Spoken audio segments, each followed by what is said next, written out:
Nobody talks about the matches that don't end in a trophy, the ones that never make the highlight reel, never trend, never get clipped and reposted by the big tennis accounts.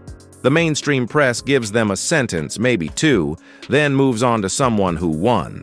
But the people in those stands, the ones who actually lived it, they don't forget it the same way. May 7th, 2025. Court 6, Foro Italico, Rome. Alex Eala is standing across the net from Marta Kostyuk, and the scoreboard says 6-0. 1 set, 0 games. By every logical measure, this match is already over before the second set even begins.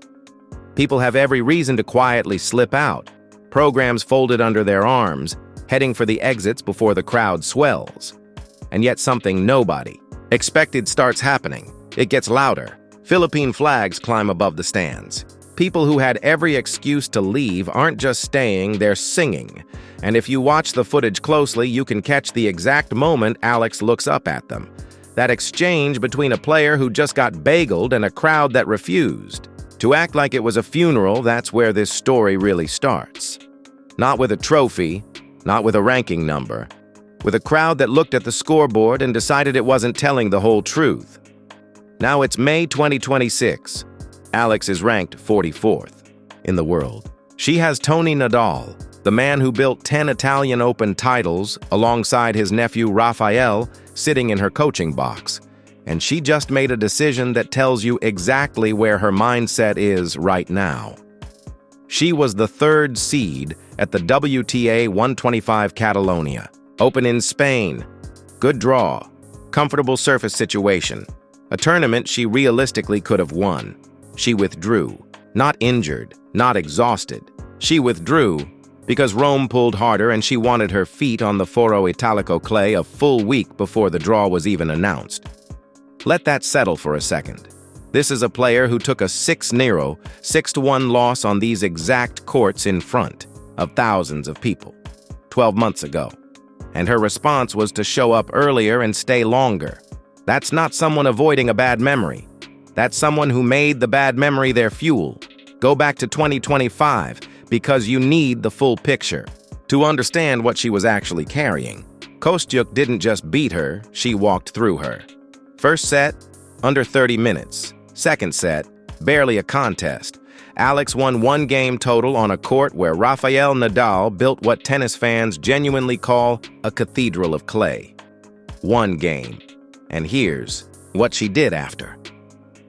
She walked to the net. She looked up at the crowd. She acknowledged them, really acknowledged them. And then she came back the same week, partnered with Coco Gauff in doubles, and fought all the way to the quarterfinals. After being taken apart publicly, she chose to stay in the building and fight, again. People throw around phrases like mental toughness all the time, but that's what it actually looks like when it's not just a talking point. It's not the post-match speech. It's coming back the next morning when nobody would have blamed you for going home. Jump to April 2026. Alex is in Linz, Austria. First clay match of the season.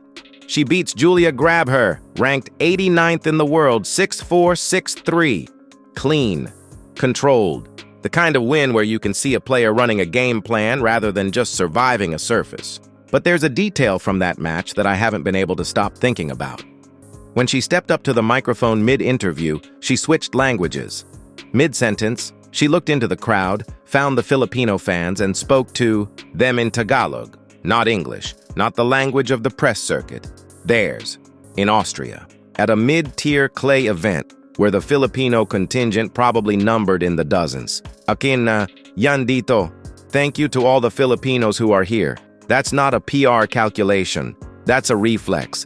That's someone who carries her people with her into every room she enters, no matter how large or small that room is. Now, here's the tension sitting at the heart of everything happening in Rome right now, and I'm not going to skip past it because it's real. Alex, by her own admission, prefers hard courts. She said it in Rome last year, unprompted, without apology, just honest. And her 2026 clay numbers don't argue with that. Heading into the Italian Open, her record on clay sits at 2 wins and 3 losses. Those losses came against Leylah Fernandez, Elise Mertens, and Karolina Muchova, three elite clay specialists who punished her early. The first set scores in those matches: 1-6, 2-6, 0-6. You already know that last one. Tennis 365 ran a piece after her Madrid loss, noting that across 5 matches this year, Alex won 5 or fewer games combined. 5 or fewer games. 5 matches. That's not a rough stretch. That's a recognizable pattern with a specific shape to it. So here's the honest picture. A player who openly loves a different surface, clay numbers that reflect that, and a first-set vulnerability that the best players on dirt have been finding and exploiting. So why is she here? Why skip Spain, arrive early, and walk into the hardest possible test when an easier path existed? Because the easier path doesn't break the pattern, and because something happened in April 2026 that the tennis world has massively underreported. Tony Nadal is now working with Alex, not advising, not attached to a press release, active, in her corner. The man who stood behind Rafa for every single one of those 10 Roman titles. The person who built the footwork, the topspin, the relentless physical baseline pressure that made Rafael Nadal the greatest clay court player the sport has ever seen, he is now feeding that knowledge into a 20-year-old from Carson City, Nevada. Alex said it herself when asked what this meant to her. "If you had told me this years ago, I would have completely lost my mind. I wouldn't have believed you." She was 12 years old watching Rafa win at Roland Garros from the stands, something that felt almost mythological. And now the architect of that mythology is correcting her footwork in practice, watching her positioning, transferring over 2 decades of clay expertise directly into her game in real time. Greg Rusedski talked about this on his podcast in the week leading up to Rome, and it deserves more attention than it got. Rusedski reached a career high of world number 4. He played in the 1997 U.S. Open Final. He doesn't deal in loose assessments. His take on Tony Nadal's influence was precise. He said opponents are going to find it far harder to hit through Alex on this surface now, that her game is going to be more physically combative, that the weaknesses clay specialists have been targeting are closing. And then Rusedski said something that reframed the entire conversation. He said she's like Manny Pacquiao. Wherever in the world there are Filipinos, they're talking about her. Her matches sell out. She opens up a marketplace. When a man who played in a Grand Slam final reaches for Pacquiao's name to describe what Alex means to people, he's not making a tennis comparison. He's recognizing something that lives far beyond rankings and results. Pacquiao didn't just win fights. He gave millions of people a reason to feel visible in spaces that weren't built for them. Rusedski is placing Alex in that same sentence, with the Foro Italico as the stage. Now let's talk about Rome itself, because this part of the story never gets enough room. Roughly 38,000 Filipino residents live permanently in this city right now. Not tournament visitors. Not people who flew in on a long weekend. People who have built real lives here, who work in this city, raise families here, navigate daily existence in a country that did not construct its national identity around them. Alex said herself when she arrived last year that she hadn't expected such a large Filipino community in Rome, that she'd crossed paths with Filipinos 5 separate times just walking the streets before she'd even played her first match. Across all of Italy, over 156,000 documented Filipino residents call the country home, with the Lazio region alone holding more than a quarter of them. Think about what it means for those people. You've spent years in this city building something real. Your face, your language, your background, they're not reflected in the dominant culture around you. And then one afternoon, you take the metro to the Foro Italico, and there's a young Filipino woman on court 6 in a WTA 1000 draw that broadcasts to 190 countries. Not as a wild card, not as a feel-good sidebar, as a ranked professional who belongs there.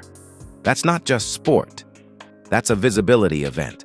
That's a community that has spent years largely unseen in Italian public life, suddenly appearing on one of the most glamorous tennis stages in Europe. And when the score hit 6-0 that afternoon, in May, every single one of those people faced a choice. Accept the conventional reading, a first-round exit, file it away, come back next year. Or decide the score isn't the whole story. They chose the second option. Flags went up. Singing started. The video spread across Filipino social media within hours, not as a celebration of victory, but as something more lasting than that. As a declaration that their belief in Alex doesn't run on results alone. And that collective refusal to let a 6-0 scoreline write the ending, it turns out they were right. She closed 2025 ranked 50th in the world, a career high at the time. By March 2026, she'd climbed to 29th, the highest any Filipino woman has ever been ranked in WTA history. She beat Iga Swiatek. She reached a WTA 1000 semifinal. She gave a post-match interview at Madrid 2026 in fluent, warm, completely natural Spanish. And the clip traveled everywhere because people were watching someone who could command a room in 3 languages and make it look effortless. The fans who stayed on court 6 for a 6-0 loss weren't in denial. They were early. They saw something the scoreboard hadn't caught up to yet, and now she's back, already on the Foro Italico practice courts. She gave up a seated position in Spain to be here first. Tony Nadal is watching her swing. Roland Garros is 3 weeks out. The draw includes Sabalenka, Gauff, Swiatek, and Rybakina. There is nothing forgiving about this field. 3 wins at a WTA 1000 on clay against that caliber of competition would push Alex back toward the top 35, within striking distance of her career high, and attach clay credibility to her name heading into the French Open. It would tell the tennis world and the Roland Garros draw committee that what Tony Nadal has been building with her is real and it's working. But before we get to predictions, there's something I keep coming back to. Alex has never once talked about clay like it's a ceiling. Not once. Every time she's addressed it, the language has been about time and work. She said she believes she can play at her best on clay. Not hopes, not plans to try, believes. At the start of 2026, she posted a vision board that included the clay season specifically. Roland Garros was on it. This wasn't spontaneous. This was always the destination. She turns 21 this month, in Rome, after pulling out of a tournament where she was seeded 3rd to spend more time on the courts where her idol once made history.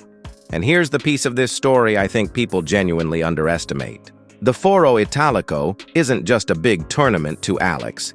This is the specific place where, as a 12-year-old girl in the crowd, she watched Rafael Nadal do something that looked impossible. She sat in those stands as a child.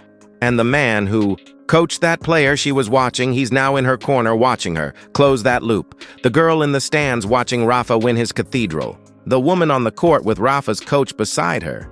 If you pitched that as a screenplay, someone in a writer's room would tell you it's too clean, too symmetrical, too scripted. But that's the actual situation. That's what's unfolding on the red clay at the Foro Italico right now. So here's where we land.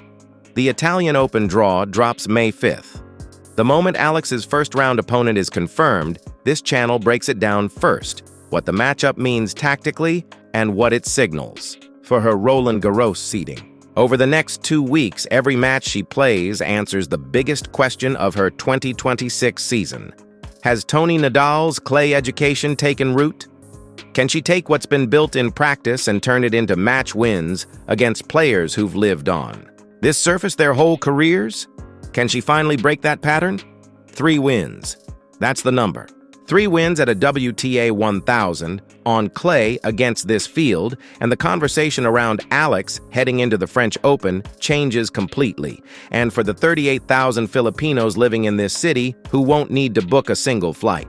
For the 156,000 across Italy who have been quietly waiting for exactly this moment. The stakes were never really about ranking points. They've always been about what it feels like to watch someone carry you into rooms you were never supposed to enter. Court 6. May 7th, 2025. Score reads 6-0. Flags going up anyway. That wasn't denial. That was a community reading a story that the scoreboard hadn't finished writing yet. The next chapter starts this week. And if you're not here watching it happen, you'll be reading about it somewhere else the morning after.